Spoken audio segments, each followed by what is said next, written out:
Next ಬಂದು the Vedic age ಅಂತ. ನೋಡಿರಿ ವೇದಾಸ್ ಬಗ್ಗೆ ಇದೆಲ್ಲ ನೋಡಿ. ವೇದಾಸ್ ಅಂದರೆ ನೀವು ನಾರ್ಮಲಿ ಅದು ಯಾವುದೋ ಒಂದು ಬುಕ್ ಅಥವಾ ಒಂದು ಪುರಾಣ ಥರ ಯಾವುದೋ ಒಂದು ಗ್ರಂಥ ಇದೆ ನಾವು ಫಾಲೋ ಮಾಡೋವಂಥದ್ದು ಈ ರೀತಿ ಅಂದ್ಕೊಂಡಿದ್ದೀರ. ಕರೆಕ್ಟ್ ಅದು. ಆದರೆ ಅದು ಬರೀ ಅಷ್ಟೇ ಮೀನಿಂಗ್ ಇಲ್ಲ, ಅದಕ್ಕೆ ತುಂಬ ಒಂದು ಬ್ರಾಡ್ ಮೀನಿಂಗ್ ಇದೆ. ಅದೇನು ಅಂತ ನೋಡೋಣ ನಾವು ಈ ಲೆಸನಲ್ಲಿ. Aryans compiled the Vedas. ಈ ವೇದಾಸ್ನ ಕಂಪೈಲ್ ಮಾಡಿದ್ದು ಅಥವಾ ಅದನ್ನು ಬರೆದಿಟ್ಟಿದ್ದು ಅಥವಾ ಅವ್ರದ್ದನ್ನು ಹೇಳಿದ್ದು ಯಾರು ಅಂದರೆ ಆರ್ಯನ್ಸ್ ಅನ್ನೋರು. ಯಾರು ಈ ಆರ್ಯನ್ಸ್ ಅಂತ ಹೇಳಿದ್ರೆ ನೋಡೋಣ. Aryans belong to the early Indo European tribe of southern Russia in Ural mountain slopes. ನೋಡಿರಿ, ಆರ್ಯನ್ಸ್ ಅನ್ನೋರು ಬಂದು ಇಲ್ಲಿ ಮ್ಯಾಪ್ ನೋಡ್ತಾ ಇದ್ರಲ್ಲ, ಇದು ಇಂಡಿಯಾ ಅಂತ ಹೇಳಿದ್ರೆ ಇದು ರಷ್ಯಾಗೆ ಸೇರುತ್ತೆ. ಇದಿಷ್ಟು ಈ ಸೌತ್ ರಷ್ಯಾ, ಈ ಜಾಗ ಏನಿದೆ ಕಾಕಸಸ್, ಅದ್ರ ಸುತ್ತಮುತ್ತ ಇರುವಂಥ ಜಾಗಗಳು, ಇಲ್ಲಿ ಅವರು ಫಸ್ಟ್ ಸ್ಟಾರ್ಟ್ ಆಗಿದ್ದು. ಅವರು ಬರ್ತಾ ಬರ್ತಾ ಬೇರೆ ಕಡೆಗೆಲ್ಲ ಸ್ಪ್ರೆಡ್ ಆಗಕ್ಕೆ ಬಂದರು. ನೋಡಿ ಈ ಥರ ಬೇರೆ ಬೇರೆ ಕಡೆಗೆಲ್ಲ ಹೋಗಕ್ಕೆ ಸ್ಟಾರ್ಟ್ ಆದರು. ಆ ರೀತಿ ಬಂದು ಇಂಡಿಯಾಗೆ ಕೂಡ ಬಂದರು ಅಂತ ಒಂದು ಥೇರಿ ಇದೆ. ರಿಯಲ್ ಇಲ್ವೋ ನಾವು ಯಾರೂ ನೋಡಿರಲ್ಲ, ಆದರೆ ಎಲ್ಲರೂ ಹೇಳೋವಂಥದ್ದು historians. Many of the groups of this tribe through central Asia came to Iran plateau and from there they migrated to Punjab area via Afghanistan according to well known historian B K. Ghosh in history and culture of Indian people published by Bharatiya Vidya. ನೋಡಿ ಇದೆಲ್ಲ ಏನು ಬೇಡ, ನಿಮ್ಗೇನು ಅಂತ ಹೇಳ್ತೀನಿ ಅದು. ನೋಡಿರಿ, Aryans ಅನ್ನೋರು ಇವ್ರ ಪ್ರಕಾರ ಏನು ಅಂತ ಹೇಳಿದ್ರೆ, ಈ ಆರ್ಯನ್ಸ್ ಅನ್ನೋರು ಮೊದಲು ಇಲ್ಲಿ ಸ್ಟಾರ್ಟ್ ಆದರು. ಇಲ್ಲಿದ್ದಂಥ ಜನ ಇವರು ಇಲ್ಲಿಂದ ಬೇರೆ ಬೇರೆ ಕಡೆಗೆಲ್ಲ ಹೋಗೋಕ್ಕೆ ಸ್ಟಾರ್ಟ್ ಮಾಡ್ತಾರೆ. ಈ ರೀತಿ ಇವ್ರು ಫಸ್ಟ್ ಬಂದು ಇರಾನ್ ಜಾಗ, ಈ ಜಾಗ ಏನಿದೆ ಈ ಜಾಗದಲ್ಲಿ ಬಂದು ಸೆಟ್ಲ್ ಆಗಿದ್ರು. ಆಮೇಲೆ ಅಲ್ಲಿಂದ ಬಂದು ಇಂಡಿಯಾಗೆ ಸೆಟ್ಲ್ ಆದರು ಅಂತ ಹೇಳ್ತಾರೆ. ಅದು ಅವ್ರು ಭಾರತೀಯ ವಿದ್ಯಾಭವನ್ ಅವರು ಪಬ್ಲಿಷ್ ಮಾಡಿರೋಂಥ ಹಿಸ್ಟ್ರಿ ಪ್ರಕಾರ. The culture built by these people is understood based on Vedas and is called as Vedic culture. ಈ ಟೈಮಲ್ಲಿ ಇವ್ರ ಕಲ್ಚರ್ ಏನಿತ್ತು, ಈ ಜನಗಳ ಕಲ್ಚರ್ ಅಂತ ನಮ್ಗೆ ಅರ್ಥ ಆಗೋದು ಬಂದು ವೇದಾಸ್ನ ಅರ್ಥ ಮಾಡ್ಕೊಂಡಾಗ.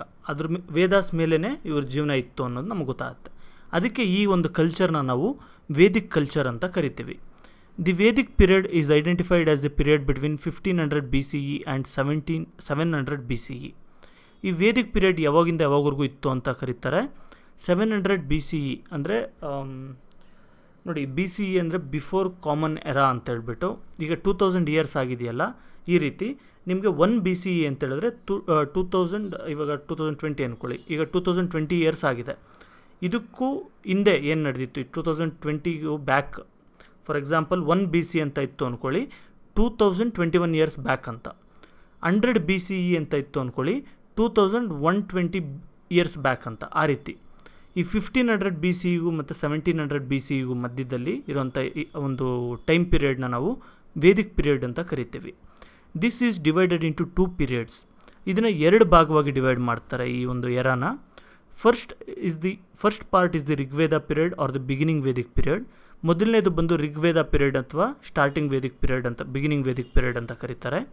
This period is between 1500 BCE and 1000 BCE.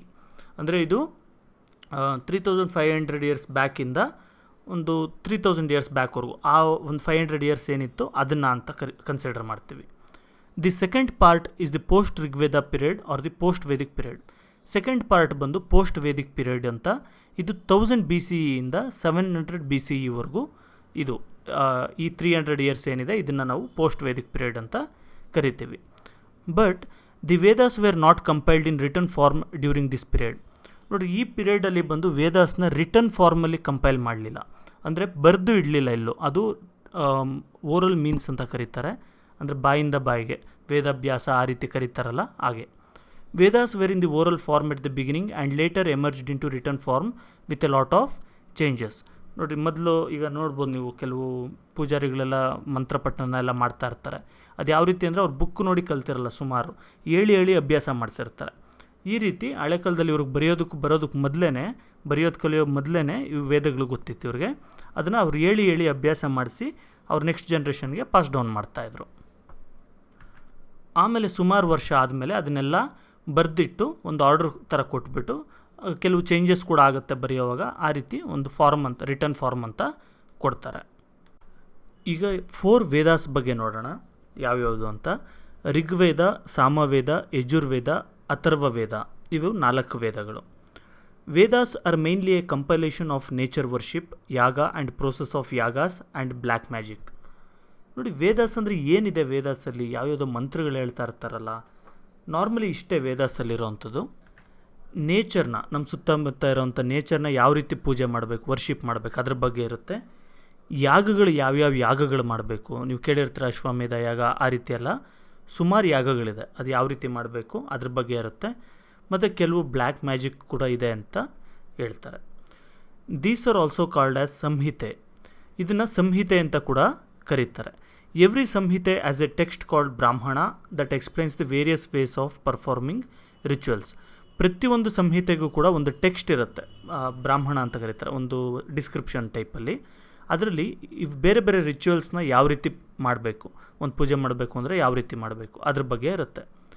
Every Brahmana as a Aranyaka and an Upanishad. ಪ್ರತಿಯೊಂದು ಬ್ರಾಹ್ಮಣ ಅಂದರೆ ಈ ಟೆಕ್ಸ್ಟ್ ಲೈನ್ ಏನಿದೆ ಅದು ಬ್ರಾಹ್ಮಣ ಅಂತ ಕರೆಯೋದು.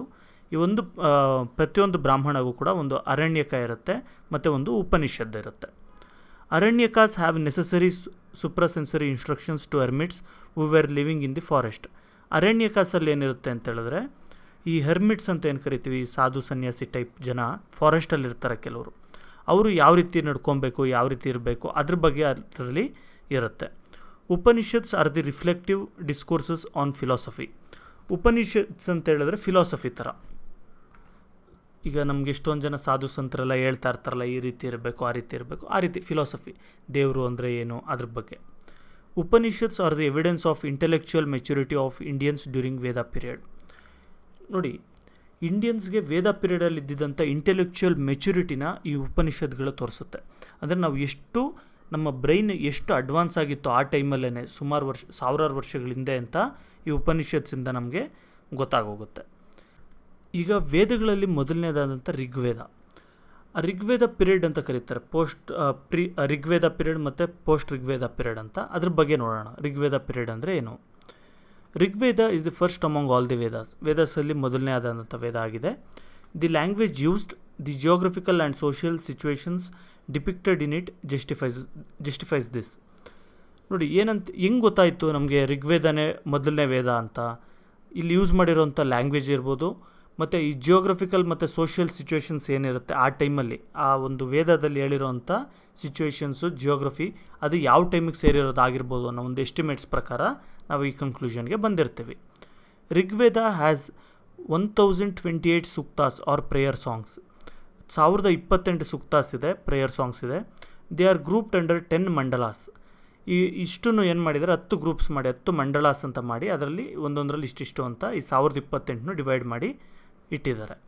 All these suktas were not compiled in a single time. ಈ 1028 ಸೂಕ್ತಾಸ್ ಏನಿದೆ ಇದೆಲ್ಲ ಬಂದು ಒಂದೇ ಟೈಮಲ್ಲಿ ಕಂಪೈಲ್ ಮಾಡಿರೋದಲ್ಲ. ಇವಾಗ ಒಂದು ಮಾಡಿರ್ತಾರೆ, ಇನ್ನೊಬ್ರು ಯಾರೋ ಏನೋ ಹೇಳಿರ್ತಾರೆ, ಅದ್ರ ಬಗ್ಗೆ ಇನ್ನೊಂದು ಸರಿ ಆ್ಯಡ್ ಮಾಡ್ತಾರೆ. ಈ ರೀತಿ ಸುಮಾರು ವರ್ಷಗಳ ಒಂದು ಟೈಮಲ್ಲಿ ಇದೆಲ್ಲ ಆ್ಯಡ್ ಆಗಿರೋವಂಥದ್ದು. Historians opine that there was a gap of 500 years between the initial text and the last text of Rigveda. ಅಂದರೆ ಋಗ್ವೇದ ಫಸ್ಟ್ ಬರೆಯೋಕ್ಕೆ ಸ್ಟಾರ್ಟ್ ಮಾಡಿದ್ದು, ಅಥವಾ ಮೊದಲು ಕಂಪೈಲ್ ಮಾಡೋಕ್ಕೆ ಸ್ಟಾರ್ಟ್ ಮಾಡಿದ್ದಕ್ಕೂ ಮತ್ತು ಎಂಡ್ ಕಂಪೈಲ್ದು ಮುಗಿಸಿದ್ದಕ್ಕೂ ಮಧ್ಯದಲ್ಲಿ 500 ಇಯರ್ಸ್ ಇತ್ತು ಅಂತ ಹಿಸ್ಟೋರಿಯನ್ಸು ಅಭಿಪ್ರಾಯಕ್ಕೆ ಬರ್ತಾರೆ. ಅಂದರೆ ಏನು, 500 ವರ್ಷಗಳ ಟೈಮಲ್ಲಿ ಇದನ್ನು ಒಂದೊಂದನ್ನೇ ಆ್ಯಡ್ ಮಾಡಿ 1028 ಸೂಕ್ತಾಸ್ನು ಕೂಡ ಒಂದು ಟೆಕ್ಸ್ಟ್ ಆಗಿ ರೆಡಿ ಮಾಡಿ ಋಗ್ವೇದ ಅಂತ ಅದಕ್ಕೆ ಹೆಸರು ಕೊಟ್ಟಿರೋದು. The language used in Rigveda belongs to Indo European family of languages. ಈ ಋಗ್ವೇದದಲ್ಲಿ ಯೂಸ್ ಮಾಡಿರೋಂಥ ಲ್ಯಾಂಗ್ವೇಜ್ ಬಂದು ಇಂಡೋ ಯುರೋಪಿಯನ್ ಲ್ಯಾಂಗ್ವೇಜ್ ಫ್ಯಾಮಿಲಿಗೆ ಸೇರಿರೋವಂಥದ್ದಾಗಿರುತ್ತೆ. The geography discussed in Rigveda extends from ಅಫ್ಘಾನಿಸ್ತಾನ್ಸ್ Hindu Kush mountain to Doab of Ganga and Yamuna reverse. ನೋಡಿ, ಜಿಯೋಗ್ರಫಿ ಡಿಸ್ಕಸ್ ಮಾಡಿದಾರಲ್ಲ ಋಗ್ವೇದದಲ್ಲಿ, ನೋಡಿ ಋಗ್ವೇದದಲ್ಲಿ ಇಂಥ ಒಂದು ಜಾಗದಲ್ಲಿ ಈ ಥರ ಆಯಿತು, ಅದ್ರ ಬಗ್ಗೆ ಕೂಡ ಹಿಸ್ಟ್ರಿ ಬಗ್ಗೆ ಕೂಡ ಕೆಲವಿದೆ. ಇಲ್ಲಿ ಜಿಯೋಗ್ರಫಿ ಏನು ಡಿಸ್ಕಸ್ ಮಾಡಿದ್ದಾರೆ ಅಂದರೆ, ಅಫ್ಘಾನಿಸ್ತಾನಲ್ಲಿ ಹಿಂದೂಕುಷ್ ಮೌಂಟೇನ್ ಅಂತ ಬರುತ್ತೆ, ಆ ಬೆಟ್ಟದಿಂದ ಹಿಡಿದು ಒಂದು ಗಂಗಾ ಯಮುನಿ ನದಿಗಳು ಏನು ಇದೆ ಅಲ್ಲಿವರೆಗೂ ಕೂಡ ಅದ್ರ ಬಗ್ಗೆ, ಅದು ಬೇರೆ ಬೇರೆ ಜಾಗಗಳ ಬಗ್ಗೆ ಎಲ್ಲ ಡಿಸ್ಕ್ರೈಬ್ ಮಾಡಿದ್ದಾರೆ. ದೋಆಬ್ ಅಂತ ಹೇಳಿದ್ರೆ 2 ನದಿಗಳ ಮಧ್ಯೆ ಇರೋವಂಥ ಜಾಗ. ಮತ್ತು ಕಾಶ್ಮೀರ್ ಇರ್ಬೋದು ನಾರ್ತ್ ಸೈಡ್ಗೆ, ಅದು ಕೂಡ ಋಗ್ವೇದದಲ್ಲಿ ಅದ್ರ ಬಗ್ಗೆ ಕೂಡ ಮೆನ್ಷನ್ ಆಗಿದೆ. ಮತ್ತು ಸಿಂಧ್ ಜಾಗ ಅವೆಲ್ಲ ಕೂಡ ಆ ನಾರ್ತರ್ನ್ ಬಾರ್ಡರ್ಸ್ ಏನಿದೆ, ಒಂದು ಉತ್ತರ ಪ್ರದೇಶ್, ಆ ಜಾಗ ಎಲ್ಲ ಕೂಡ ಮೆನ್ಷನ್ ಆಗಿರೋವಂಥದ್ದು. ನೆಕ್ಸ್ಟ್ ಬಂದು ಸೋಷಿಯಲ್ ಸಿಸ್ಟಮ್ ಯಾವ ಥರ ಇತ್ತು ಆ ಟೈಮಲ್ಲಿ ನೋಡೋಣ. At the time of their entry into India there were 3 communities among Aryans. ನೋಡಿ, ಅವರು ಇಂಡಿಯಾಗೆ ಬರೋ ಟೈಮಲ್ಲಿ ಈ ಆರ್ಯನ್ಸಲ್ಲಿ 3 ಥರ ಕಮ್ಯುನಿಟೀಸ್ ಇತ್ತು.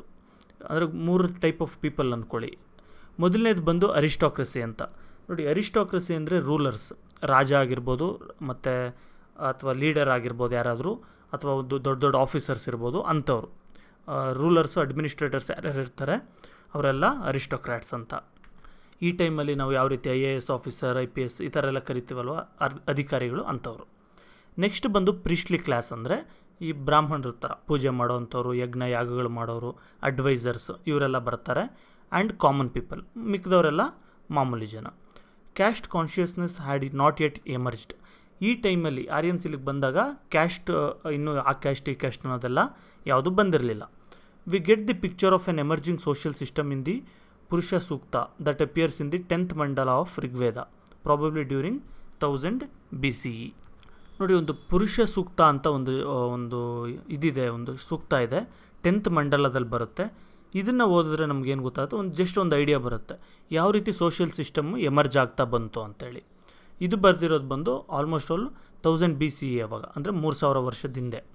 According to this the gods created Adipurusha whose mouth became brahmanas, shoulder became kshatriyas, thighs became vaishyas and shudras were born from his feet.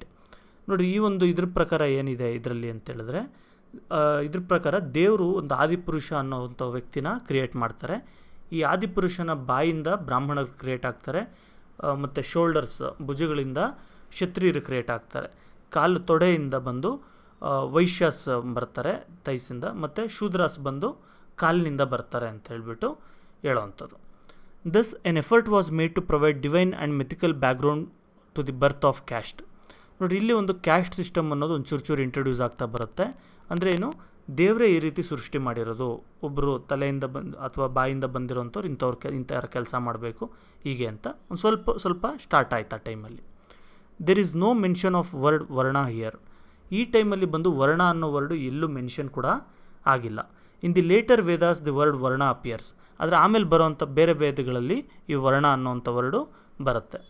The first 3 varnas performed the roles in rituals, administration and business and had the right for property.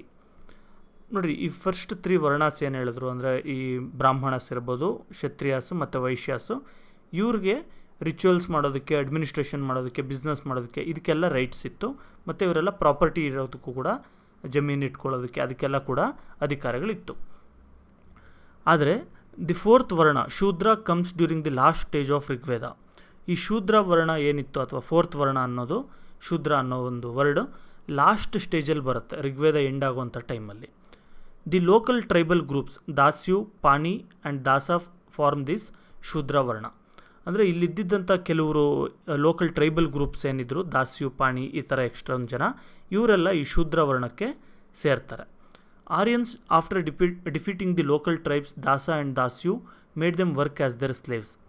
ಈ Aryans ಏನು ಮಾಡ್ತಾರೆ, ಇಲ್ಲಿ ನಾವು ಹೇಳಿದ್ವಲ್ಲ ಈ Aryans ಅಂತ, ಅರಿಸ್ಟೋಕ್ರ್ಯಾಟ್ಸ್ ಇವರೆಲ್ಲ, ಇಲ್ಲಿ ಇದ್ದಿದ್ದಂಥ tribes ಏನಿದ್ರು ದಾಸ, ದಾಸ್ಯು ಅಂತ, ಇವ್ರನ್ನೆಲ್ಲ ಯುದ್ಧದಲ್ಲಿ ಸೋಲಿಸ್ಬಿಟ್ಟು ಇವ್ರನ್ನ ಕೆಲಸದವ್ರ ಥರ, ಸ್ಲೇವ್ಸ್ ಥರ ಟ್ರೀಟ್ ಮಾಡೋಕ್ಕೆ ಸ್ಟಾರ್ಟ್ ಮಾಡ್ತಾರೆ, ಕೆಲಸ ಮಾಡ್ಸೋಕ್ಕೆ.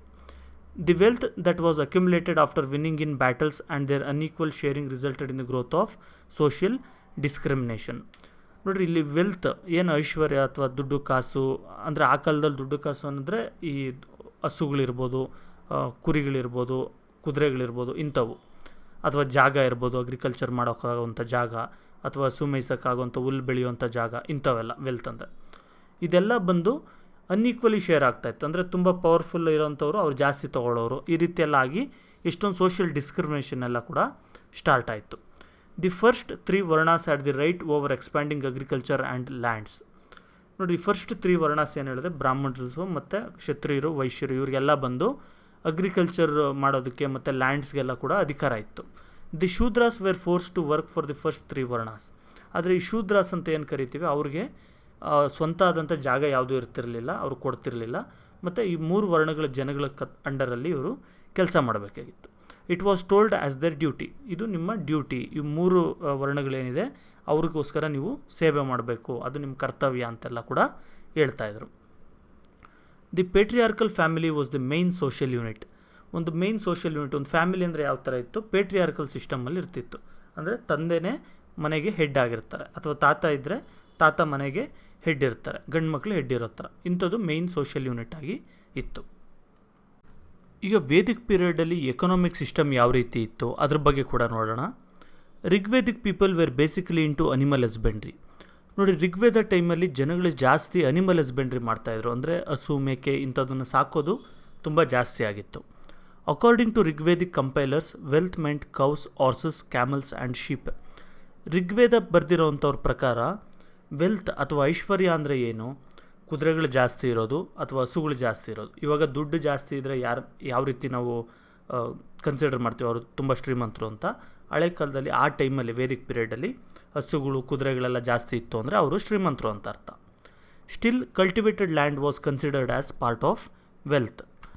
ಇವಾಗೂ ಕೂಡ ಯಾವ ರೀತಿ ಜಾಗ, ಲ್ಯಾಂಡ್, ಸೈಟು ಅಥವಾ ಜಮೀನು ಇದ್ದರೆ ಯಾವ ರೀತಿ ವೆಲ್ತ್ ಅಂತ ಕನ್ಸಿಡರ್ ಮಾಡ್ತೀವಿ, ಆ ಕಾಲದಲ್ಲೂ ಕೂಡ ಜಾಗನ ಕೂಡ ವೆಲ್ತ್ ಅಂತ ಕನ್ಸಿಡರ್ ಮಾಡ್ತಿದ್ರು. There are details of a emergence of agriculture as a profession. Agriculture ಯಾವ ರೀತಿ ಒಂದು ಪ್ರೊಫೆಷನ್ ಆಗಿ ಬರ್ತಾಯಿತ್ತು, ಒಂದು ಕೆಲಸ ಥರ ಬೆಳೀತಾ ಇತ್ತು ಅಂತ ಅದ್ರ ಬಗ್ಗೆ ಕೂಡ ಡೀಟೇಲ್ಸ್ ಇದೆ. Anyone could have obtained land and could have owned it. ಪ್ರತಿಯೊಬ್ಬರೂ ಕೂಡ ಅವ್ರಿಗೆ ಬೇಕಾದರೆ ಅವ್ರ ಲ್ಯಾಂಡ್ ಕೊಂಡ್ಕೊಂಡು ಅವರು ಅಲ್ಲಿ ಜೀವನ ಸಾಗಿಸ್ಬೋದಿತ್ತು. Importance of the cattle increased as they were used for tilling, to lift water and to move carts and to expansion of agriculture. ನೋಡಿರಿ, ಎತ್ತುಗಳನ್ನ ಜಾಸ್ತಿ ಯೂಸ್ ಮಾಡ್ತಾಯಿದ್ರು. ಅಂದರೆ ಫಾರ್ ಎಕ್ಸಾಂಪಲ್ ಈಗ ಹೊಲ ಉಳಬೇಕು ಅಂದ್ಕೊಳ್ಳಿ, ಅದಕ್ಕೆ ನೇಗಿಲು ಕಟ್ಟೋಕ್ಕೆಲ್ಲ ಎತ್ತುಗಳನ್ನ ಯೂಸ್ ಮಾಡ್ತಾಯಿದ್ರು ಈ ರೀತಿ. ಅಥವಾ ಒಂದು ಬಾವಿಯಿಂದ ನೀರನ್ನ ತೆಗಿಬೇಕು, ಅದಕ್ಕೂ ಕೂಡ ಎತ್ತುಗಳನ್ನ ಯೂಸ್ ಮಾಡ್ತಾಯಿದ್ರು. ಮತ್ತು ಈ ಏನಾದರೂ ಟ್ರಾನ್ಸ್ಪೋರ್ಟ್ ಮಾಡಬೇಕು ಅಂದರೆ ಎತ್ತಿನ ಗಾಡಿಯಲ್ಲಿ ಟ್ರಾನ್ಸ್ಪೋರ್ಟ್ ಮಾಡ್ತಾಯಿದ್ರು. ಇದೆಲ್ಲದರಿಂದ ಕ್ಯಾಟಲ್ಗೆ, ಹಸುಗಳು, ಕುರಿಗಳು, ಮೇಕೆಗಳು, ಈ ಥರದ ಕ್ಯಾಟಲ್ಗೆ ತುಂಬ ಡಿಮ್ಯಾಂಡ್ ಜಾಸ್ತಿ ಇತ್ತು. ಇಷ್ಟೇ ಅಲ್ಲದೆ they were also useful for their milk and meat. ಈ ಹಾಲಿಗೋಸ್ಕರ ಮತ್ತು ಮಾಂಸಕ್ಕೋಸ್ಕರ ಕೂಡ ಕ್ಯಾಟಲ್ ತುಂಬ ಇಂಪಾರ್ಟೆಂಟ್ ಆಗಿತ್ತು. On the whole the need to own cattle herds grew more. ಇದ್ರ ಪ್ರಕಾರ ಏನಾಯಿತು ಅಂದರೆ, ಯಾರ ಹತ್ರ ಜಾಸ್ತಿ ಈ ಕ್ಯಾಟಲ್ ಇರುತ್ತೆ, ಹಸು, ಮೇಕೆ ಇದೆಲ್ಲ, ಅವರು ತುಂಬ ಶ್ರೀಮಂತರಾಗಿರ್ತಾರೆ ಅನ್ನೋ ಲೆವೆಲ್ಗೆ ಅದಕ್ಕೆ ಈಕ್ವೇಟ್ ಮಾಡೋಕ್ಕೆ ಸ್ಟಾರ್ಟ್ ಆಯಿತು. With this village common meadow or grass lands for grazing came into existence. ಇದರಿಂದ ಈಗ ಗೋಮಾಳ ಅಂತ ಏನು ಕರಿತೀವಿ ಅಂದರೆ, ಫಾರ್ ಎಕ್ಸಾಂಪಲ್ ಒಂದು ಊರಿರುತ್ತೆ, ಆ ಊರು ಹೊರಗಡೆ ಒಂದಷ್ಟು ದೊಡ್ಡ ಜಾಗನ ಬಂದು ಗ್ರಾಸ್ ಲ್ಯಾಂಡ್ ಅಂತ ಬಿಟ್ಟಿರ್ತಾರೆ. ಅಂದರೆ ಹಸು, ಮೇಕೆ ಇದನ್ನೆಲ್ಲ ಅಲ್ಲಿ ಮೇಯಿಸ್ಕೊಂಡು ಬರ್ಬೋದು ಅಂತ, ಹುಲ್ಲು ಜಾಸ್ತಿ ಬೆಳೆಯುವಂಥ ಜಾಗ. ಈಗಲೂ ಕೂಡ ಎಷ್ಟೊಂದು ಕಡೆ ಇದೆ, ಗೋಮಾಳ ಅಂತ ಕರೀತಾರೆ. ಇಂಥವೆಲ್ಲ ಎಕ್ಸಿಸ್ಟೆನ್ಸಿಗೆ ಬರುತ್ತೆ. They were not aware of the usage of iron. ಈ ಟೈಮಲ್ಲಿ ಬಂದು ಅಲ್ಲಿರೋಂಥ ಜನಗಳಿಗೆ ಐರನ್ ಯಾವ ರೀತಿ ಯೂಸ್ ಮಾಡಬೇಕು, ಯಾವ ಥರ ಪ್ರಿಪೇರ್ ಮಾಡಬೇಕು ಅದ್ರ ಬಗ್ಗೆ ಐಡಿಯಾ ಇರಲಿಲ್ಲ. But they were using mature and processed plants as charcoal to melt metals. ಆದರೆ ಇವರು ಬೇರೆ ಮೆಟಲ್ಸ್ ಏನಿತ್ತು ಇವ್ರ ಹತ್ರ ಇದ್ದಿದ್ದಂಥ ಬ್ರಾಸ್, ಕಾಪರ್, ಇಂಥ ಮೆಟಲ್ಸ್ ಬಗ್ಗೆ ಎಲ್ಲ ಇವ್ರಿಗೂ ಐಡಿಯಾ ಇತ್ತು. ಅದಕ್ಕೆ ಇವರು ದೊಡ್ಡ ದೊಡ್ಡ ಪ್ಲ್ಯಾಂಟ್ಸ್ನೆಲ್ಲ ಚಾರ್ಕೋಲ್ ಥರ ಯೂಸ್ ಮಾಡಿ, ಇದ್ದಿಲು ಅಂತ ಏನು ಕರಿತೀವಿ, ಅದನ್ನು ಯೂಸ್ ಮಾಡಿ ಮೆಟಲ್ಸ್ನ ಕರಗಿಸ್ತಾಯಿದ್ರು. ಈಗ ಒಂದು ಏನೋ ಕಾಪರ್ ಇತ್ತು, ಅದನ್ನು ಕರಗಿಸೋದಕ್ಕೆಲ್ಲ ಯೂಸ್ ಮಾಡ್ತಿದ್ರು. The brass an alloy which was called ayas. ನೋಡಿ, ಮತ್ತು ಇಲ್ಲಿ ಒಂದು ಮೆಟಲ್ ಏನು ಯೂಸ್ ಮಾಡ್ತಾಯಿದ್ರು ಅಂದರೆ, ಒಂದು ಅಯಾಸ್ ಅಂತ ಕರಿತಾಯಿದ್ರು, ಇವಾಗ ಬಂದು ಬ್ರಾಸ್ ಅಂತ ಕರಿತೀವಿ ಅದು. Though there are differences of pots, there is no reference to pottery as a profession. ನೋಡಿ, ಅಲ್ಲಿ ಪಾಟ್ಸ್ ಬಗ್ಗೆ, ಮಡಿಕೆಗಳ ಬಗ್ಗೆ ರೆಫರೆನ್ಸ್ ಇದ್ದರೂ ಕೂಡ ಪಾಟರಿ ಒಂದು ಪ್ರೊಫೆಷನ್ ಥರ ಯಾರೂ ಮಾಡ್ತಿರ್ಲಿಲ್ಲ. ಅಂದರೆ ಈಗ ಪಾಟ್ ಮಾಡೋರೆ ಒಂದು ಮನೆಯವರೆಲ್ಲ ಪಾಟ್ ಮಾಡಿ ಮಾರ್ತಾರೆ, ಈ ರೀತಿ ಎಲ್ಲ ಇರಲಿಲ್ಲ. ಜಸ್ಟ್ ಅವ್ರವ್ರ ಮನೆಯವ್ರು ಅವ್ರವರು ಪಾಟ್ ರೆಡಿ ಮಾಡ್ಕೊಳ್ತಿದ್ರು. Situational references appear in Rigveda on crafts like weaving, carpentry and other professional skills. ನೋಡಿರಿ, ಈ ರಿಗ್ವೇದ ಟೈಮಲ್ಲಿ ಬಂದು ಬೇರೆ ಬೇರೆ ಒಂದು ಕ್ರಾಫ್ಟ್ಸ್ ಬಗ್ಗೆ ಕೂಡ ಹೇಳ್ತಾಯಿದ್ರು. ಮೊದಲನೇದಾಗಿ ವೀವಿಂಗ್ ಅಂತ. ವೀವಿಂಗ್ ಅಂದರೆ ಈ ಬಟ್ಟೆ ಎಣಿಯೋದು, ಬಟ್ಟೆ ನೇಯೋದು ಅಂತಾರಲ್ಲ ಆ ರೀತಿ. ನೆಕ್ಸ್ಟ್ ಕಾರ್ಪೆಂಟ್ರಿ ಅಂದರೆ ವುಡನ್ ಟೂಲ್ಸ್, ಅದನ್ನು ರೆಡಿ ಮಾಡೋದು, ಅದೆಲ್ಲ ಚೇರ್, ಬೆಂಚ್ ಎಲ್ಲ ರೆಡಿ ಮಾಡೋದು ಆ type. And other professional skills, ಇನ್ನೂ ಬೇರೆ ಬೇರೆ ಆದಂಥ ಪ್ರೊಫೆಷ್ನಲ್ ಸ್ಕಿಲ್ಸ್ ಎಲ್ಲ ಕೂಡ ಆ ಟೈಮಲ್ಲಿ ಇದೆ ಅಂತ ಮೆನ್ಷನ್ ಆಗಿದೆ. The word Pani is referred to in the Rigveda many times. ನೋಡಿ, ಪಾನಿ ಅನ್ನೋವಂಥ ವ್ಯಕ್ತಿ ತುಂಬ ಸರಿ ಮೆನ್ಷನ್ ಆಗಿದೆ ರಿಗ್ವೇದದಲ್ಲಿ. This was use to refer to a local rich tribe. ನೋಡಿ, ಪಾನಿ ಅಂತ ಹೇಳಿದ್ರೆ ಇದೊಂದು ಅಲ್ಲಿದ್ದಂಥ ತುಂಬ ರಿಚ್ ಟ್ರೈಬ್, ತುಂಬ ಶ್ರೀಮಂತವಾದಂಥ ಒಂದು ಗ್ರೂಪ್ ಏನಿರುತ್ತೆ, ಜನಗಳ ಗ್ರೂಪು, ಅದಕ್ಕೆ ಈ ರೀತಿ ಹೆಸರು ಇಟ್ಟಿದ್ರು ಆ ಟೈಮಲ್ಲಿ. ದಿ ನ್ಯೂ ಅಗ್ರಿಕಲ್ಚರ್, ಈ ಜನಗಳಿಗೆ ಅಗ್ರಿಕಲ್ಚರ್ ಕೂಡ ಗೊತ್ತಿತ್ತು. In Rigveda the cultivable land is called as kshetra and cultivation is called as krishi. Rigveda ಟೈಮಲ್ಲಿ ಬಂದು ಈ ಹೊಲ ಗದ್ದೆನ ಏನಂತ ಕರಿತಾಯಿದ್ರು, ಕ್ಷೇತ್ರ ಅಂತ ಕರಿತಾಯಿದ್ರು ನಾರ್ಮಲಾಗೆ. ಮತ್ತು ಈ ಬೆಳೆ ಬೆಳೆಯುವಂಥ ಇದನ್ನು ನಾವು ಅಗ್ರಿಕಲ್ಚರ್ ಅಂತ ಏನು ಕರಿತೀವಿ ಇವಾಗ, ಅಂಥದನ್ನು ಕೃಷಿ ಅಂತ ಕರಿತಾಯಿದ್ರು. ಇವಾಗೂ ಕೂಡ ಕನ್ನಡದಲ್ಲಿ ಕೂಡ ನಾವು ಕೃಷಿ ಅನ್ನೋದನ್ನೇ ವರ್ಡ್ನ ಯೂಸ್ ಮಾಡ್ತೀವಿ. An irrigated land belonging to Aligram of Swat Valley has been found and it belongs to 11th century BCE. ನೋಡಿರಿ, ಒಂದು ಸ್ವಾತ್ ವ್ಯಾಲಿ ಅಂತ ಒಂದು ಜಾಗ ಇದೆ, ಅಲ್ಲಿ ಆಲಿಗ್ರಾಮ್ ಅನ್ನೋ ಒಂದು ಜಾಗದಲ್ಲಿ ಇರಿಗೇಷನ್ ನಡೆಯುವಂಥ ಒಂದು ಜಾಗ ಸಿಕ್ಕಿದೆ. ಅಂದರೆ ಈ ಕೆನಾಲ್ಸ್ ತೋಡಿರೋವಂಥದ್ದು, ಕಾಲುವೆಗಳು ತೋಡಿಬಿಟ್ಟು ಹೊಲಗಳಿಗೆ ನೀರು ಹಾಯಿಸಿರೋವಂಥದ್ದು, ಇಂಥ ಒಂದು ಜಾಗ ನಮಗೆ ಸಿಕ್ಕಿದೆ. ಇದು 11th century BCEಗೆ ಸೇರಿರೋವಂಥದ್ದು. ಅಂದರೆ ಆಲ್ಮೋಸ್ಟ್ ಆಲ್ 3100 years ಬ್ಯಾಕ್ ಆ ಥರ ಇತ್ತು ಅಂತ ಗೊತ್ತಾಗಿದೆ. There is reference to stone pulley with wood cups to lift water from a well. ಮತ್ತು ಋಗ್ವೇದದಲ್ಲಿ ಒಂದು ರೆಫರೆನ್ಸ್ ಕೂಡ ಇದೆ. ಅಂದರೆ ಒಂದು ಸ್ಟೋನ್ ಪುಲ್ಲಿ ಅಂದರೆ ಗೊತ್ತಲ್ಲ, ಬಾವಿಗೆ ಹಗ್ಗ ಹಿಂಗೆ ಎಳೆಯೋದಕ್ಕೆ ಒಂದು ರೌಂಡ್ ಶೇಪ್ ಹಾಕಿರ್ತಾರೆ, ಅದು ಪುಲ್ಲಿ ಅಂತ. ಅದರ ಸ್ಟೋನಲ್ಲಿ ಮಾಡಿರೋಂಥ ಆ ಪುಲ್ಲಿಗೆ ಜೊತೆಗೆ ವುಡನ್ ಕಪ್ಸ್ ಅಂದರೆ ವುಡ್ಡಲ್ಲಿ ಮಾಡಿರೋಂಥ ಒಂದು ಬಟ್ಲು ಟೈಪ್ ಆಕಾರದಲ್ಲಿರೋಂಥದ್ದು ಯೂಸ್ ಮಾಡಿ ಬಾವಿಯಿಂದ ನೀರು ತೆಗಿತಾಯಿದ್ರು ಅಂತ ಕೂಡ ಮೆನ್ಷನ್ ಆಗಿದೆ. Oxen were use to pull carts and ploughs. ಈ ಎತ್ತುಗಳನ್ನ ಏನಕ್ಕೆ ಯೂಸ್ ಮಾಡ್ತಾಯಿದ್ರು? ಈ ಎತ್ತಿನ ಗಾಡಿಗಳನ್ನ ಎಳೆಯೋದಕ್ಕೆ ಮತ್ತು ನೇಗಿಲುಗಳನ್ನ ಎಳೆಯೋದಕ್ಕೆ ಯೂಸ್ ಮಾಡ್ತಾಯಿದ್ರು.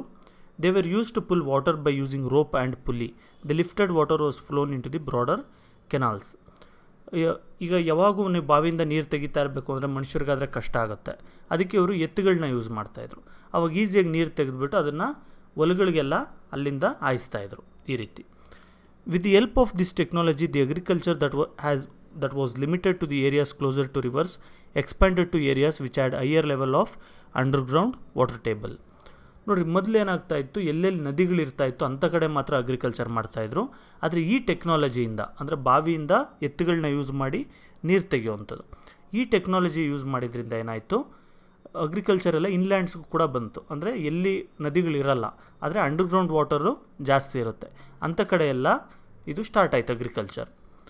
There are references to preservation of seeds in the underground and also of the harvested grains.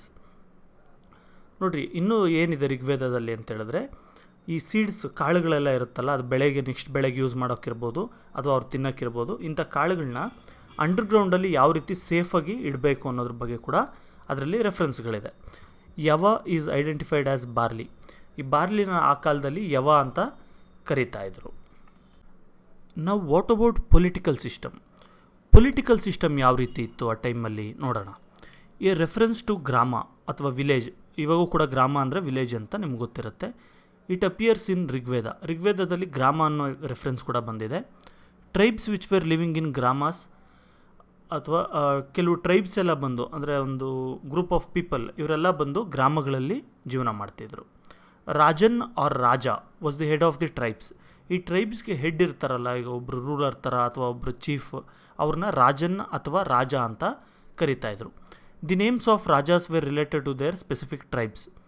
ನೋಡಿರಿ, ಈ ಹೆಸರುಗಳು ಬಂದು ಅವರೊಂದು ಸ್ಪೆಸಿಫಿಕ್ ಟ್ರೈಬ್ಗೆ ಸೇರಿದರು ಅಂತ ಹೇಳಿದ್ರೆ ಆ ಟ್ರೈಬ್ಗೆ ರಿಲೇಟೆಡ್ ಆಗಿ ಅವ್ರದ್ದು ಹೆಸರುಗಳು ಕೂಡ ಇರ್ತಾಯಿತ್ತು.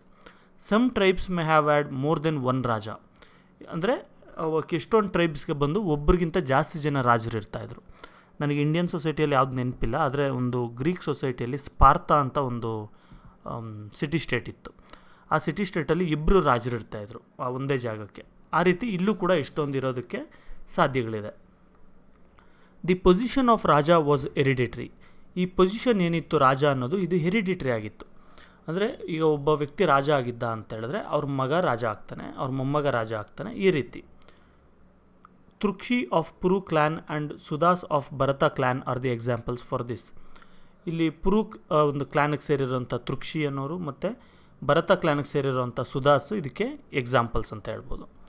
In the political activities, the invasion and suppression of non-Aryan tribes like Dasyu and Pani by the Aryans were one of the major parts the Rigveda consider one of the major parts. ನೋಡಿ, ಈ political ಆ್ಯಕ್ಟಿವಿಟೀಸಲ್ಲಿ ಬಂದು ಇದರಲ್ಲಿ ಏನು ಬರೆದಿದ್ರು ಅಂದರೆ, ಈ Aryan tribes ಯಾರ್ಯಾರಿದ್ರು, ಆರ್ಯನ್ಗೆ ಸೇರಿರೋಂಥವ್ರು, ಇವರು ಈ ದಾಸ್ಯು, ಪಾಣಿ ಇಂಥ ಬೇರೆ ಬೇರೆ ನಾನ್ ಆರ್ಯನ್ ಟ್ರೈಬ್ಸ್ ಯಾರ್ಯಾರಿದ್ರು ಅವ್ರ ಮೇಲೆ ಅಟ್ಯಾಕ್ ಮಾಡೋದು, ಅವ್ರನ್ನ ಅಂದರೆ ಕಾಡುಗಳಿಗೆ ಓಡಿಸೋದು, ಇದೆಲ್ಲ ಕೂಡ ಒಂದು ರಿಚುವಲ್ ಟೈಪ್ ಮಾಡ್ಕೊಂಡಿದ್ರು. Rigveda considers Dasyu and Pani as inhuman, aliens and killable. ನೋಡಿ, ಋಗ್ವೇದದಲ್ಲಿ ಋಗ್ವೇದ ಪ್ರಕಾರ ಏನು ಅಂತ ಹೇಳಿದ್ರೆ, ಈ ದಾಸ್ಯು ಮತ್ತು ಪಾನಿ ಅನ್ನೋಂಥ ಜನಗಳು ಏನಿದ್ರು, ಆ ಟ್ರೈಬಿಗೆ ಸೇರಿರೋಂಥ ಜನಗಳು, ಅವರು ಮನುಷ್ಯತ್ವ ಇಲ್ಲದೆ ಇರೋವಂಥವ್ರು ಮತ್ತು ತುಂಬ ಅವ್ರನ್ನ ಕಾಣಿಸ್ದಲ್ಲಿ ಸಾಯಿಸಿಬಿಡ್ಬೇಕು ಅವ್ರನ್ನ ಅಂಥೇಳಿ ಆ ಥರ ಎಲ್ಲ ಬರೆದಿದ್ರು ಅದರಲ್ಲಿ. There are references to this conflict between Aryans and non Aryans in Rigveda. ಋಗ್ವೇದದಲ್ಲಿ ಈ ಆರ್ಯನ್ಸ್ ಬಗ್ಗೆ ಮತ್ತು ನಾನ್ ಆರ್ಯನ್ಸ್ ಬಗ್ಗೆ ಇದ್ದಿದ್ದಂಥ ಮಧ್ಯದಲ್ಲಿದ್ದಂಥ ಕಾನ್ಫ್ಲಿಕ್ಟ್ ಬಗ್ಗೆ ಕೂಡ ರೆಫರೆನ್ಸ್ಗಳಿದೆ. The word sabha or samiti were use to denote the assembly of common people around the king. ನೋಡಿ, ಒಬ್ಬ ಕಿಂಗ್ ಅಥವಾ ರಾಜ ಯಾರಿರ್ತಾರೆ ಅವನ ಹತ್ರ ಸುತ್ತ ಇರೋಂಥ ಒಂದಷ್ಟು ಜನ ಲೀಡರ್ಸು ಅವ್ನಿಗೆ ಹೆಲ್ಪ್ ಮಾಡ್ತಾ ಇರ್ತಾರಲ್ಲ ಅಂಥವ್ರನ್ನ ಸಭಾ ಅಥವಾ ಸಮಿತಿ ಅಂತ ಕರಿತಿದ್ರು. The people who ruled over common people are called as kshatra. ಈ ಕಾಮನ್ ಜನಗಳನ್ನ ಯಾರು ರೂಲ್ ಮಾಡ್ತಾ ಇರ್ತಾರೆ ಅವನ್ನ ಕ್ಷಾತ್ರ ಅಂತ ಕರಿತಾಯಿದ್ರು. The one who fights or a soldier was called as yodha. ಯಾರು ಫೈಟಿಂಗ್ ಮಾಡ್ತಾ ಇರ್ತಾರೆ ಅಂದರೆ ಈ ಸೋಲ್ಜರ್ ಆಗಿರೋವಂಥವ್ರು ಅಥವಾ ಯುದ್ಧ ಮಾಡೋವಂಥವ್ರು ಇಂಥವ್ರನ್ನ ಬಂದು ಯೋಧ ಅಂತ ಕರಿತಾ ಇರ್ತಾರೆ. The word Kshatriya was not in use. ಆವಾಗ ಕ್ಷತ್ರಿಯ ಅನ್ನೋ ವರ್ಡ್ನ ಇನ್ನೂ ಯೂಸ್ ಮಾಡೋಕ್ಕೆ ಸ್ಟಾರ್ಟ್ ಮಾಡಿರಲಿಲ್ಲ. Kings and the rich had power. ರಾಜರಿಗೆ ಮತ್ತು ತುಂಬ ರಿಚ್ ಪೀಪಲ್ಗೆ ಪವರ್ ಇತ್ತು. ಇವಾಗೂ ಕೂಡ ಅಷ್ಟೇ, ಯಾವಾಗೂ ಅಷ್ಟೇ ಅದೇ ಥರ ಇರುತ್ತೆ. ಅವ್ರ ಹತ್ರನೇ ಕಾನ್ಸಂಟ್ರೇಟ್ ಆಗಿರುತ್ತೆ. They were gifting cows, horses, gold and cultivation tools to priestly class. ನೋಡಿ, ಈಗ ಪೂಜಾರಿಗಳು ಮತ್ತು ಬ್ರಾಹ್ಮಣ ಮಾಡೋವಂಥವ್ರು, ಯಾಗಾದಿ ಮಾಡೋವಂಥವ್ರು ಅಥವಾ ಟೀಚಿಂಗ್ ಕೆಲಸ ಮಾಡೋವಂಥವ್ರು ಇಂಥವ್ರಿಗೆಲ್ಲ ಏನು ಮಾಡ್ತಾಯಿದ್ರು, ಈ ರಿಚ್ ಪೀಪಲ್ಲು ಮತ್ತು ರಾಜರೆಲ್ಲ ಬಂದು ಹಸುಗಳನ್ನ, ಕುದುರೆಗಳನ್ನ, ಗೋಲ್ಡ್ ಮತ್ತು ಕಲ್ಟಿವೇಬಲ್ ಟೂಲ್ಸ್ ಇದನ್ನೆಲ್ಲ ಕೂಡ ಗಿಫ್ಟಾಗಿ ಕೊಡ್ತಿದ್ರು. Invasions and conflicts use to take place for cattle. ಎಷ್ಟೊಂದು ಯುದ್ಧಗಳು ಕೂಡ ನಡೀತಾ ಇತ್ತು ಕ್ಯಾಟಲ್ಗೋಸ್ಕರ. ಅಂದರೆ ಹಸುಗಳು, ಎತ್ತುಗಳೆಲ್ಲ ಇರುತ್ತಲ್ಲ ಅದನ್ನು ನಮ್ಮ ಕಂಟ್ರೋಲಿಗೆ ತೊಗೊಳ್ಬೇಕು ಅಂತ ಯುದ್ಧಗಳು ಕೂಡ ನಡೀತಾ ಇತ್ತು. Those who were successful in these invasions increased their wealth and could also get prisoners. ಇದಕ್ಕೋಸ್ಕರ ಯುದ್ಧ ನಡೆದಾಗ ಏನಾಯಿತು, ಯಾರು ಗೆಲ್ತಾರೆ ಅವ್ರಿಗೆ ತುಂಬ ಶ್ರೀಮಂತಿಕೆ ಜಾಸ್ತಿ ಆಗ್ತಾಯಿತ್ತು, ತುಂಬ ಶ್ರೀಮಂತರಾಗ್ತಾಯಿದ್ರು. ಮತ್ತು ಅವ್ರ ಅಂಡರ್ಗೆ ಎಷ್ಟೊಂದು ಜನ ಪ್ರಿಸನರ್ಸ್ ಕೂಡ ಸಿಗ್ತಾಯಿದ್ರು. ಅಂದರೆ ಯಾರ್ಯಾರು ಸರೆಂಡರ್ ಆಗಿರ್ತಾರೆ ಅವ್ರನ್ನ ತೊಗೊಂಡೋಗಿ ಇವರು ಕೆಲಸಗಳು ಕೂಡ ಮಾಡಿಸ್ತಾಯಿದ್ರು. ಈಗ ರಿಲಿಜಿಯಸ್ ಸಿಸ್ಟಮ್ ಯಾವ ಥರ ಇತ್ತು ಈ ವೇದಿಕ್ ಪೀರಿಯಡಲ್ಲಿ ಅದ್ರ ಬಗ್ಗೆ ಕೂಡ ನೋಡೋಣ. ಯಜ್ಞ was the EPIC centre of religious practices. ಈ ಯಾವುದೇ ಒಂದು ರಿಲಿಜಿಯಸ್ ಪ್ರಾಕ್ಟೀಸ್ ಮಾಡಬೇಕಂದ್ರೂ ಅಲ್ಲಿ ಯಜ್ಞ ಯಾಗಗಳು ಮಾಡೋದು ತುಂಬ ಜಾಸ್ತಿ ಇತ್ತು. ಯಜ್ಞ ಅಂದರೆ ನಿಮ್ಗೆ ಗೊತ್ತಿರುತ್ತೆ, ಏನಾದರೂ ಒಂದು ಮನೇಲಿ ಪೂಜೆ ಮಾಡಿದ್ರಿ ಅಥವಾ ಏನಾದರೂ ಒಂದು ಹೊಸ್ದಾಗಿ ಏನಾದರೂ ಸ್ಟಾರ್ಟ್ ಮಾಡಿದ್ರಿ ಅಂದರೂ ಅಲ್ಲಿ ಒಂದು ಕುಂಡಲಿ ಥರ ಹಾಕ್ಬಿಟ್ಟು ಬೆಂಕಿ ಹಚ್ಚಿ ಅದರಲ್ಲಿ ತುಪ್ಪ ಎಲ್ಲ ಹಾಕ್ತಾ ಇರ್ತಾರೆ ಅದು. During the yajna animal sacrifices were done to appease gods. ಈ ಯಜ್ಞದ ಟೈಮಲ್ಲಿ ಯಜ್ಞಗಳನ್ನು ನಡೆಸೋವಂಥ ಟೈಮಲ್ಲಿ ಕುರಿ, ಕೋಳಿ ಇಂಥದನ್ನೆಲ್ಲ ಬಲಿ ಕೊಡೋದು ಕೂಡ ನಡೀತಾ ಇರುತ್ತೆ ದೇವ್ರ ಹತ್ರದಿಂದ ನಾವು ಬ್ಲೆಸ್ಸಿಂಗ್ ತೊಗೊಳಕ್ಕೆ ಅಂತ. ಇದು ಕೆಲವು ಸಿಚುವೇಷನಲ್ಲಿ ಮಾತ್ರ ನಡೀತಾ ಇರುತ್ತೆ, ಆದರೆ ಅದ್ರ ಬಗ್ಗೆ ಮೆನ್ಷನ್ ಆಗಿದೆ. Yajnas were organised primarily for 2 reasons. ಯಜ್ಞಗಳನ್ನ ಏನಕ್ಕೆ ಮಾಡ್ತಾಯಿದ್ರು? 2 ಕಾರಣಗಳಿದೆ. ಒಂದು ಬಂದು to get good rains and harvest, ಅಂದರೆ ಒಂದು ಮಳೆ ಚೆನ್ನಾಗಿ ಬರಲಿ, ಬೆಳೆ ಚೆನ್ನಾಗಿ ಬೆಳೀಲಿ ಅನ್ನೋದಕ್ಕೆ ಅದಕ್ಕೊಂದು ಮಾಡ್ತಾಯಿದ್ರು. And to seek the help of gods to defeat their enemies like Dasyus. ಮತ್ತು ಇವ್ರ ಶತ್ರುಗಳನ್ನ ಸೋಲ್ಸೋದಕ್ಕೋಸ್ಕರ ನಮ್ಗೆ ಹೆಲ್ಪ್ ಮಾಡುವಂಥ ದೇವ್ರನ್ನ ಕೇಳಕ್ಕೆ ಅದಕ್ಕೋಸ್ಕರ ಕೂಡ ಯಜ್ಞಗಳು ಮಾಡ್ತಾಯಿದ್ರು. The priest who conducted the ಯಜ್ಞ ವಾಸ್ ಕಾಲ್ಡ್ ಆಸ್ ಆಥರ್. ನೋಡಿ, ಯಾರು ಈ ಯಜ್ಞನ ಕಂಡಕ್ಟ್ ಮಾಡ್ತಾರೆ, ಪ್ರೀಸ್ಟ್ ಪೂಜಾರಿ, ಅವ್ರನ್ನ ಆಥರ್ ಅಂತ ಕರಿತಾ ಇರ್ತಾರೆ. ಡ್ಯೂರಿಂಗ್ ದಿ ಯಜ್ಞ the reciting of shlokas and consumption of Soma A drink was done. ಈ ಯಜ್ಞ ಕಂಡಕ್ಟ್ ಮಾಡೋವಂಥ ಟೈಮಲ್ಲಿ ಶ್ಲೋಕಗಳನ್ನ ಹೇಳ್ತಾ ಇರ್ತಾರೆ. ಈಗ ಕೂಡ ನೀವು ಪೂಜೆ ಮಾಡೋವಾಗೆಲ್ಲ ನೋಡ್ತಾ ಇರ್ತೀರಲ್ಲ ಪೂಜಾರಿಗಳು ಶ್ಲೋಕ ಹೇಳೋದು, ಅದೇ ರೀತಿ ಯಜ್ಞ ಟೈಮಲ್ಲಿ ಕೂಡ ಹೇಳ್ತಾ ಇರ್ತಾರೆ. ಮತ್ತು ಸೋಮ ಅನ್ನೋವಂಥ ಒಂದು ಡ್ರಿಂಕ್ನ ಕೂಡ ಕುಡಿತಾ ಇರ್ತಾರೆ. There was no idol worship in Aryan religion. ಆ ಟೈಮಲ್ಲಿ ಬಂದು ಈ ಆರ್ಯನ್ಸ್ ಫಾಲೋ ಮಾಡೋವಂಥ ಒಂದು ಕಲ್ಚರಲ್ಲಿ ಬಂದು ಒಂದು ಐಡಲ್ ವರ್ಷಿಪ್ ಅನ್ನೋದು ಮಾಡ್ತಾ ಇರಲ್ಲ. ಅಂದರೆ ಈಗ ನಾವು ದೇವಸ್ಥಾನದಲ್ಲಿ ದೇವ್ರದ್ದು ವಿಗ್ರಹ ಎಲ್ಲ ಇಡ್ತೀವಲ್ಲ, ಆ ರೀತಿ ಯಾವ ವಿಗ್ರಹವೂ ಇರಲ್ಲ. They were also not using any animal, human or other symbols. ಮತ್ತು ಈಗ ಒಂದು ಗಣೇಶನ ವಾಹನ ಬಂದು ಇಲ್ಲಿ, ಮತ್ತು ಪಿಕಾಕ್ ಬಂದು ಸುಬ್ರಹ್ಮಣ್ಯ ವಾಹನ, ಈ ಥರ ಎಲ್ಲ ಹೇಳ್ತೀವಲ್ಲ, ಅದೆಲ್ಲ ಕೂಡ ಯಾವುದು ಇರಲ್ಲ ಆ ಟೈಮಲ್ಲಿ. More prominence was given to fire, Agni, in Rigveda period. ನೋಡಿರಿ, ಅಗ್ನಿಗೆ ತುಂಬ ಪ್ರಾಮುಖ್ಯತೆ ಕೊಟ್ಟಿರ್ತಾರೆ, ತುಂಬ ಇಂಪಾರ್ಟೆಂಟ್ ಆಗಿರುತ್ತೆ. ಈಗಲೂ ಕೂಡ ನೀವು ನೋಡ್ಬೋದು, ಎಷ್ಟೊಂದು ಒಂದು ಪೂಜೆ ಮಾಡಿದ್ರೂ ಕೂಡ ಅಲ್ಲಿ ಒಂದು ದೀಪ ಹಚ್ಚಿರ್ತಾರೆ, ಅಥವಾ ಏನಾದ್ರು ಯಜ್ಞ ಮಾಡಿದ್ರೂ ಕೂಡ ಅಲ್ಲಿ ಒಂದು ಬೆಂಕಿ ಹಚ್ಚಿರ್ತಾರೆ. ಈ ರೀತಿ there are around 200 shlokas on fire. ಬೆಂಕಿ ಮೇಲೇ 200ಕ್ಕಿಂತ ಹೆಚ್ಚು ಶ್ಲೋಕಗಳಿದೆ. Around 250 shlokas dedicated to lord Indra expose that Indra brings rains, defeats the enemies of Aryans, the Dasyus and the Dasas, eats buffaloes and gets drunk with somarasa. ನೋಡಿರಿ, ಇಂದ್ರ ಅಂದರೆ ದೇವರು ಕೇಳಿದಿರಲ್ಲ, ಆ ಇಂದ್ರನ ಬಗ್ಗೆ ಕೂಡ 250 ಶ್ಲೋಕಗಳಿದೆ. ಆ ಶ್ಲೋಕಗಳೆಲ್ಲ ಏನಿದೆ, ಇಂದ್ರ ಬಂದು ಮಳೆ ಬೀಳೋ ಹಾಗೆ ಮಾಡ್ತಾನೆ ಅಂತ ಅದೊಂದಿದೆ, ಆ ಥರದ್ದು ಕೂಡ ಇದೆ. Next defeats the enemies of Aryans, ಅಂದರೆ ಆರ್ಯನ್ಸ್ ಏನಿದ್ರು ಜನಗಳು ಅವರ ಶತ್ರುಗಳನ್ನ ಸೋಲಿಸ್ತಾನೆ ಅನ್ನೋದು ಕೂಡ ಇತ್ತು. ದಾಸ್ಯೂಸ್ ಮತ್ತು ದಾಸಾಸು ಅವರು. ನೆಕ್ಸ್ಟ್ ಈಟ್ಸ್ ಬಫೆಲೋಸ್, ಅಂದರೆ ಎಮ್ಮೆನ ತಿಂತಾನೆ ಅನ್ನೋದು ಕೂಡ ಇತ್ತು. And gets drunk with somarasa, ಮತ್ತು ಸೋಮರಸ ಕುಡಿತಾನೆ ಅಂತ ಕೂಡ ಇದೆ ಅದರಲ್ಲಿ. Vishnu had not gained prominence then, ಈಗ ನಾವು ವಿಷ್ಣುನ ಪೂಜೆ ಮಾಡ್ತೀವಲ್ವ, ವಿಷ್ಣು ಕೃಷ್ಣ ರಾಮ ಈ ಒಂದು ಇದಿದೆಯಲ್ಲ, ಇದಾವಾಗ ಅಷ್ಟು ಇಂಪಾರ್ಟೆಂಟ್ಗೆ ಅಂದರೆ ಯಾರೂ ಜಾಸ್ತಿ ಅಷ್ಟು ಪೂಜೆ ಮಾಡ್ತಿರಲಿಲ್ಲ. At A later stage Rudra appears as Shiva in Rigveda. Rigveda ending time ಅಷ್ಟರಲ್ಲಿ ರುದ್ರ ಅನ್ನೋಂಥ ವ್ಯಕ್ತಿ ಬಂದು ಶಿವ ಆಗಿ ಶಿವನ ಪೂಜೆ ಎಲ್ಲ ಸ್ಟಾರ್ಟ್ ಆಗುತ್ತೆ ಆ ಟೈಮಲ್ಲಿ. There are no references to beliefs to incarnations. ಈ ಟೈಮಲ್ಲಿ ಬಂದು ಈ ಅವತಾರ ಪುರುಷ ಏನು ಹೇಳ್ತೀವಿ, ರಾಮ ಅವತಾರ, ಕೃಷ್ಣ ಅವತಾರ, ಈ ಥರ ಎಲ್ಲ ಅಂಥದ್ರ ಬಗ್ಗೆ ಯಾವುದೇ ನಂಬಿಕೆನೂ ಇರಲಿಲ್ಲ, ಯಾವ ರೆಫರೆನ್ಸಸ್ಗಳು ಕೂಡ ಇರಲಿಲ್ಲ. Mahayagas were performed by the rulers and heads of various tribes and were led by priests. Mahayagas ಅನ್ನೋದನ್ನು ಕೂಡ ರೂಲರ್ಸ್ ಮಾಡ್ತಾಯಿದ್ರು. ಅಂದರೆ ಈಗ ದೊಡ್ಡ ರಾಜ ಇರ್ತಾನೆ ಅಂದ್ಕೊಳ್ಳಿ ಒಬ್ಬ ವ್ಯಕ್ತಿ, ಆ ರಾಜ ಏನು ಮಾಡ್ತಾಯಿದ್ದ, ಒಂದು ದೊಡ್ಡ ಯಜ್ಞ ಮಾಡ್ತಾಯಿದ್ದ, ಅಶ್ವಮೇಧ ಯಾಗ, ರಾಜಸೂಯ ಯಾಗ, ಈ ರೀತಿ. ಮತ್ತು ಇದನ್ನೆಲ್ಲ ಪ್ರೀಸ್ಟ್ಸ್, ಪೂಜಾರಿಗಳು ಅಥವಾ ಪ್ರೀಸ್ಟ್ಲಿ ಕ್ಲಾಸ್ ಅವ್ರು ಯಾರಿದ್ರು ಅವರು ನಡೆಸ್ಕೊಡ್ತಿದ್ರು. When the hold of priestly class was insignificant during the early Rigveda period, references to minor god of cultivation Kshetrasya Pati. ನೋಡಿ, ಪ್ರೀಸ್ಟ್ಲಿ ಕ್ಲಾಸ್ ಅಷ್ಟು ಕಂಟ್ರೋಲ್ ಮಾಡ್ತಾ ಇರಲಿಲ್ವಲ್ಲ, ಅಂಥ ಟೈಮಲ್ಲಿ ಋಗ್ವೇದ ಅರ್ಲಿ ಸ್ಟೇಜಸ್ಸಲ್ಲಿ ಬಂದು ಒಂದು ಚಿಕ್ಕ ದೇವ್ರನ್ನ ಅವರು ರೆಫರೆನ್ಸಿಗೆ ಕೊಡ್ತಾರೆ, ಕ್ಷೇತ್ರಸ್ಯ ಪತಿ ಅಂತ ಹೇಳ್ಬಿಟ್ಟು, ಅಂದರೆ ಆ ಒಂದು ಚಿಕ್ಕ ಒಂದು ದೇವರು ಅಂತೇಳಿ. ಗಾಡ್ ಆಫ್ ಪ್ಲೋ, ದೇವಿ ಸೀತಾದೇವಿ ಅಂತ ನಾವೇನು ಕರಿತೀವಿ, ರಾಮನ ವೈಫ್ ಅಂತ, ಆ ಹೆಸರಲ್ಲೇ ಗಾಡ್ ಆಫ್ ಪ್ಲೋ ಅಂದರೆ ನೇಗಿಲ ದೇವರು ಅಂತ, ನೇಗಿಲ್ಗೋಸ್ಕರ ಒಂದು ದೇವರು ಅಂತ ಮಾಡಿ ಅದಕ್ಕೆ ಸೀತಾ ಅಂತ ಹೆಸರಿಟ್ಟಿರ್ತಾರೆ. And a minor house deity Vastoshpati are found, ಮತ್ತು ಒಂದು ಮನೆ ದೇವರು ಅಂತ ಏನು ಕರಿತೀವಿ ಅಂಥ ಒಂದು ದೇವರು ವಸುತೋಷಪತಿ. ಇಷ್ಟು ಬಗ್ಗೆ, ಈ 3 ಜನದ ಬಗ್ಗೆ ರೆಫರೆನ್ಸ್ಗಳು ಇದೆ. There are many such references to the religion of common people. ನೋಡಿ, ಈ ರೀತಿ ಕಾಮನ್ ಪೀಪಲ್ ಫಾಲೋ ಮಾಡೋವಂಥ ರಿಲಿಜನಲ್ಲಿ ಇಂಥ ಎಷ್ಟೊಂದು ರೆಫರೆನ್ಸ್ಗಳು ಕೂಡ ಇದೆ. In the last part of Rigveda there are shlokas on marriage and death. ನೋಡಿರಿ, ಲಾಸ್ಟ್ ಪಾರ್ಟ್, ಋಗ್ವೇದ ಲಾಸ್ಟ್ ಪಾರ್ಟಲ್ಲಿ ಬಂದು ಮ್ಯಾರೇಜ್ ಬಗ್ಗೆ ಮತ್ತು ಡೆತ್ ಬಗ್ಗೆ ಕೂಡ, ಅದ್ರ ಬಗ್ಗೆ ಕೂಡ ಶ್ಲೋಕಗಳಿದೆ ಕೆಲವು. The people of Rigveda time did not know the art of writing. ನೋಡಿ, ಇನಿಷಿಯಲ್ ಸ್ಟೇಜಸ್ಸಲ್ಲಿ ಬಂದು ಋಗ್ವೇದ ಟೈಮಲ್ಲಿ ಬಂದು ಬರೆಯೋದು ಯಾವ ರೀತಿ ಅಂತ ಅವ್ರಿಗೆ ಗೊತ್ತಿರಲಿಲ್ಲ.